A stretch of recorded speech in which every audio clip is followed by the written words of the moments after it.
Why does coronavirus affect different people in different ways? Why do some people not develop symptoms and others do? Why are the symptoms in some mild and in others life-threatening?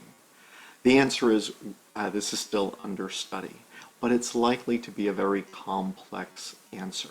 So for example, obviously the ACE2 human protein is involved, the angiotensin converting enzyme 2. This is the receptor for the coronavirus spike protein, and when this human receptor, which is an enzyme, cleaves the spike protein, this is the trigger for the entry of the virus into the cell. Do all people have the same form of this protein? No, there are variations in this gene in the human population, just as there are variations in the genes for hair color or blood type, etc. These are known as polymorphisms.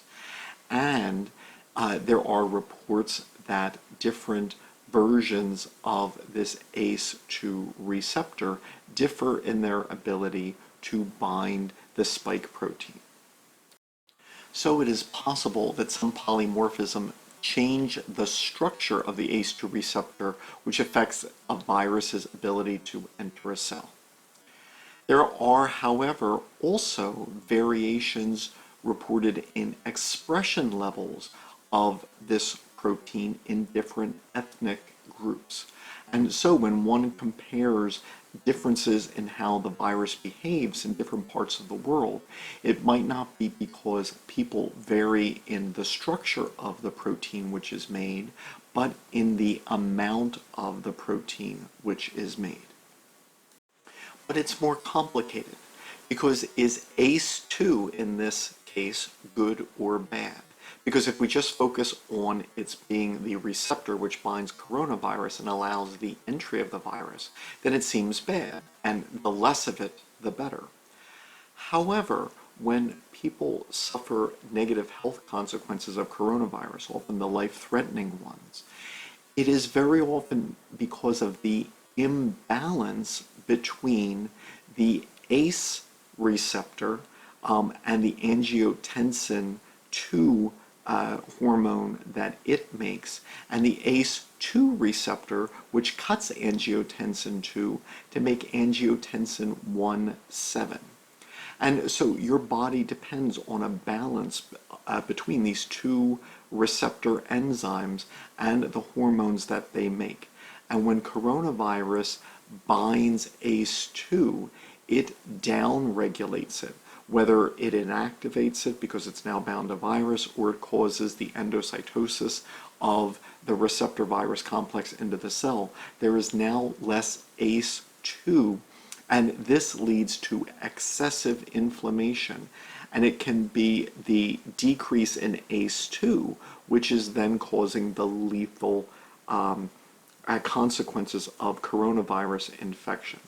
And so while more ACE2 might increase the likelihood that the virus can enter the cell, less coronavirus might mean that you're more likely to suffer a fatal infection because of the imbalance between ACE1 and ACE2.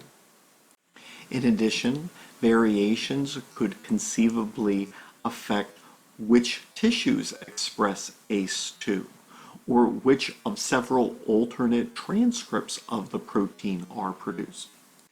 Thus, some of the negative effects of coronavirus may not be essentially the virus itself, but rather the loss of ACE2.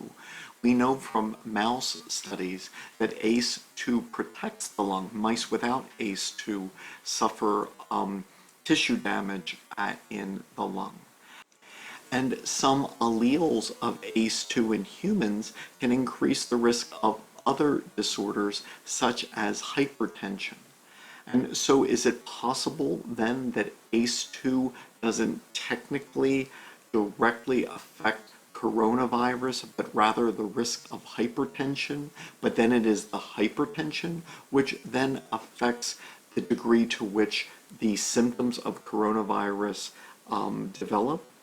Then hypertension is more difficult to study because that can be caused by many genes and many environmental factors. The same with diabetes and asthma and heart disease. And so if those who are suffering the worst effects of coronavirus are experiencing these because of complications involving the interaction with other disease states, which involve multiple genes and multiple environmental factors, then there would be a whole host of genes and a whole host of environmental factors which would potentially affect one's risk of developing coronavirus symptoms. ACE2 is not the only protein which is involved in coronavirus infection. There are other human proteins known to be involved as well. So once again, their polymorphisms could be relevant to risk. So it's complicated. Yes, there are genes which predispose us either to having a more severe reaction with coronavirus or perhaps protecting us. And you, as a scientific thinker, have the option of seeking out those published scientific papers. Many are free online, where you can read experts in their field who have actually performed the research and published their research in respected refereed scientific journals, which have very high standards for publication. Or you could listen to a host of other sources, such as, for example, angry cable news reporters who have absolutely no background in science, but are very impressed with themselves and their opinions. And so as we solve these important questions, these potentially life and death questions, you can be the one who decides where to get the best information.